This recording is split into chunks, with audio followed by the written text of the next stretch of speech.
right, so I'm sure you heard about this, and it's got a lot of folks frustrated. The Biden administration, actually changing the game. So the White House is going to force home buyers with good credit to pay higher mortgage rates starting next month. And the reason is to subsidize home buyers with low credit or very high credit risk. I'm going to bring in now Real Talk Capital CEO Rob Luna. Rob, I mean, listen, okay, you want to incentivize and help folks, but the idea of punishing people who've done things the right way, it's just nuts. It's so backwards to me. I mean, just what do you make of these new rules? Will they actually help home ownership?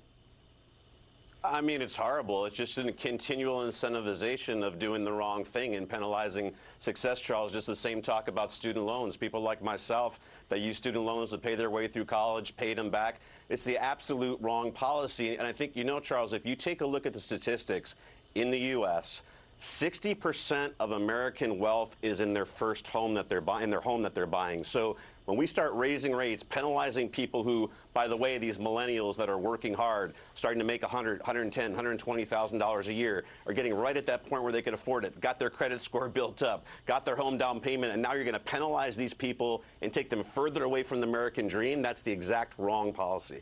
So I'm looking here at the Wall Street Journal. Home prices in March post biggest annual decline in 11 years. Yep. Sales fell in March for the 13th time in the previous 14 months.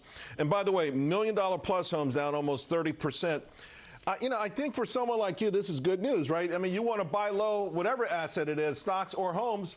But you just mentioned millennials. I'm seeing disturbing news, evidence, signs that half the millennials, by the way, who are 40 years old on the top end, they own homes, but the other half have completely given up. For people in that camp, Rob, what are you telling them? First of all, should they go for it? Because people say it's cheaper to rent now than ever. And if they do go for it, how do they get it? Well, look, Charles, I think, as you know, interest rates are a lagging indicator. Just look about it a year ago. Okay, so I talked about if you're a family couple that's earning $100,000 a year right now, you should be spending about 40% of that on your home price. So let's think about that. That's about a $3,000 a month payment. A year ago, that $3,000 payment got you about a $700,000 house. Today, it's $450,000. Now, we know prices have not come down 40%, though. So what does that mean? I do think sellers are going to have to get more realistic because we just can't afford to pay those prices. So here's what you need to do. You need to get yourself ready, get your credit score up, irrespective of what Biden's trying to do. Get that down payment ready because I do think that better prices are coming. I bought my first house, Charles, at 19 years of age. Without that, I don't know where I'd be today. What was your mortgage rate, though? Rob, how much did you pay on mortgage? My mortgage rate was about 7%, actually, Charles. It was about 7%, but it was a $56,000 house, so prices have come up a little bit since then. All right, let me switch real quick to the market because your Cracker Barrel pick is rocking. Congratulations on that. We talked about the Chotskys. What do you like now? I wrote down a couple of names that you like right now. Yeah, so a couple of names I like right now, I think technically they look really good too, is Fiverr and Upwork. Those are kind of gig economy types of stocks. I do believe we're kind of heading towards that recession.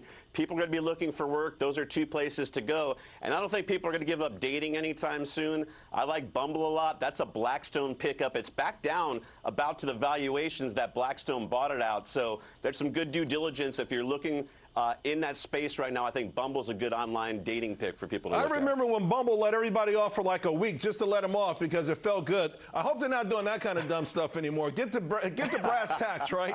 All right, Rob, great stuff. And really with the millennials, we don't want them to give up on the American dream. Thanks a lot, buddy. Appreciate it. Yeah, thanks, Charles.